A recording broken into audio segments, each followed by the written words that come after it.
Ang damang mindset should be this eh. It's not how much money you make, it's how much money you keep.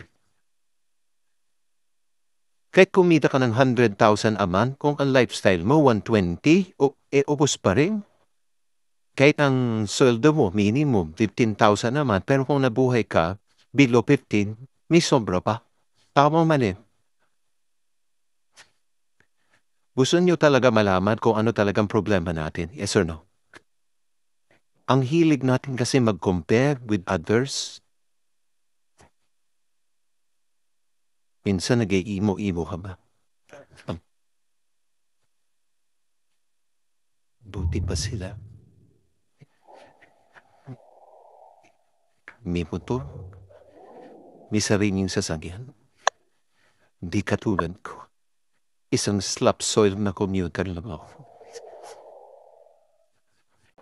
Alam niyo slap soil? Hampas lupa. Naiinggit ka sa mga tao, may mga motor at sasakyan. Ang unang tanong ko, bayad ba? Di ba inutang sa inyo, nilun sa inyo? Oo, bibili ka ng Toyota Innova, tapos utangin mo, dapat sabihin mo Toyota Innova. Sa taas ng plaka, di ba bayad sa ilalim hirap na hirap?